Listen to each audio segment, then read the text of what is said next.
अस्सलाम वालेकुम एवरीवन। उम्मीद है आप सब खैरियत से होंगे। तो आज का हमारा न्यू टॉपिक है एनवायरनमेंट।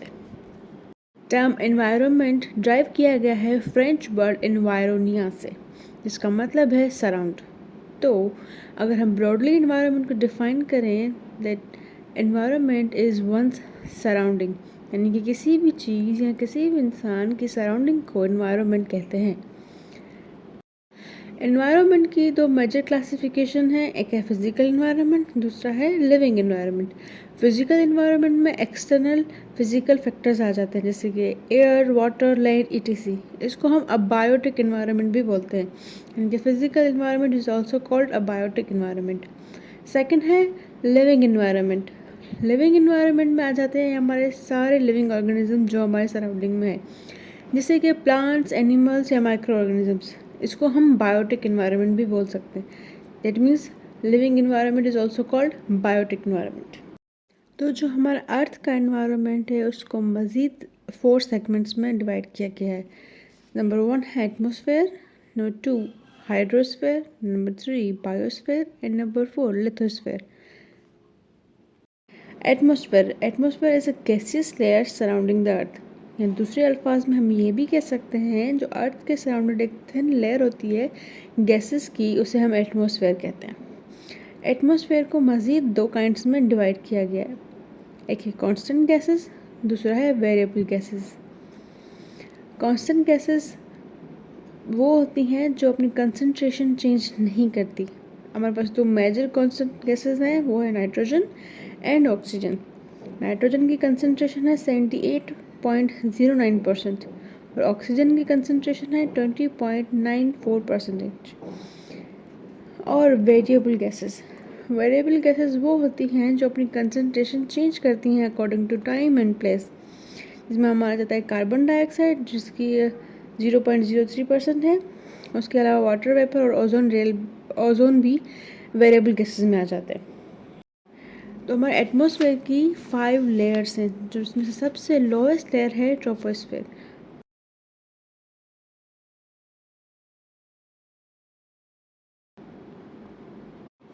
ट्रोपोस्फेयर अर्थ के सरफेस से स्टार्ट होती है, ऊपर तक 12 किलोमीटर तक जाती है। इस लेयर में हम रहते हैं।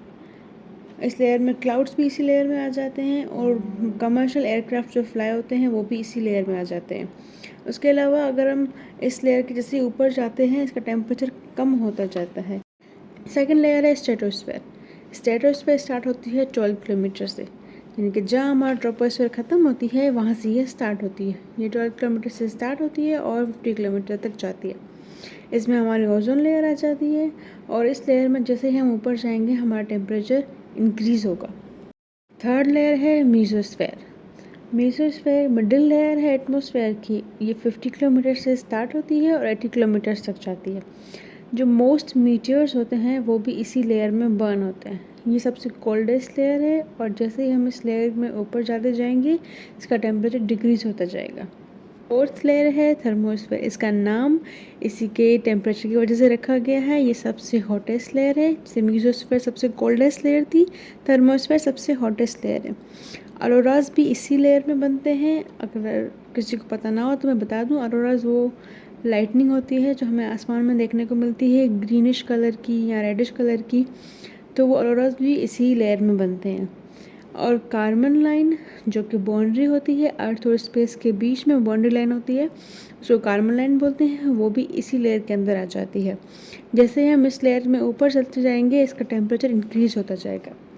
लास्ट लेयर है एक्सोस्फेयर। इस लेयर का टेम्परेचर सबसे ज़्यादा हाई होता है, बट इसका टेम्परेचर चेंज होता रहता है अकॉर्डिंग टू लोकेशन। जो हमारी सैटेलाइट्स होती हैं वो भी इसी लेयर में ट्रैवल करती हैं। उसके अलावा ये लेयर जो है वो स्पेस के अंदर ब्लेंड हो जाती है। एटमॉस्फेयर हमारा यहीं ख़त्म होता है। अब होता है हमारा दूसरा सेगमेंट शुरू, जो कि है hydrosphere. Hydrosphere basically total amount of water होता है प्लैनेट के अंदर। अब इसमें सरफेस वाटर भी आ जाता है, अंडरग्राउंड वाटर भी आ जाता है और वाटर जो हमारे एटमॉस्फेयर में है वो भी आ जाता है। तो हमारा हाइड्रोस्फेयर जो है वो लिक्विड में भी हो सकता है, आइस में भी हो सकता है और वाटर वेपर्स में भी हो सकता है। जो फ्रोज़न पार्ट है हाइड्रोस्फेयर का, उसका एक अलग नाम है जिसको क्रायोस्फेयर बोलते हैं। लिथोस्फीयर बेसिकली अर्थ की आउटर मोस्ट लेयर को बोलते हैं, जो कि रॉकी होती है। ये अर्थ क्रस्ट और मेंटल की आउटर मोस्ट लेयर्स को मिलाकर बनती है। Biosphere. Biosphere basically Greek word से बायो से लिया गया है। बायोस मीन्स लाइफ, स्फेरिया मीन्स स्फेयर, यानी कि वो स्फेयर जहाँ लाइफ एग्जिस्ट करती हो। ये 3 मेन कंपोनेंट्स को बना के मिलता है। लिथोस्फेयर यानी कि लैंड, हाइड्रोस्फेयर यानी कि वाटर, एटमॉस्फेयर यानी कि एयर। इन 3 सपोर्टिंग जोन्स को मिलाकर हमारी बायोस्फीयर बनती है। ये 3 चीज़ें जो होती हैं हमारी लाइफ एग्जिस्टेंस को पॉसिबल बनाती हैं। Biosphere basically biggest biological system है, जो कंसिस्ट करता है स्मॉल फंक्शनल यूनिट्स से, जिसे हम बायोम्स बोलते हैं। Biome basically large geographical area है, जहाँ डिफरेंट किस्म के प्लांट्स और एनिमल्स उस एनवायरनमेंट को अडॉप्ट करके वहाँ रहते हैं।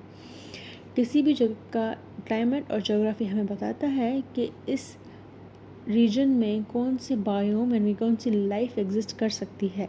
जैसे कि हम देखें डेजर्ट्स में हर किस्म के एनिमल्स या हर किस्म के प्लांट्स सर्वाइव नहीं कर सकते। वो कुछ अलग किस्म के एनिमल्स और प्लांट होते हैं जो वहाँ आराम से सर्वाइव कर पाते हैं। इसी तरह फॉरेस्ट हो गया या डिफरेंट एक्वाटिक एनवायरनमेंट्स हो गए, तो डिफरेंट एनवायरनमेंट्स में डिफरेंट एनिमल्स और प्लांट्स सर्वाइव कर पाते हैं। तो बायोम्स हमें बेसिकली ये बताता है। आज के लिए इतना ही, मिलते हैं नेक्स्ट वीडियो में। अल्लाह हाफ़िज़।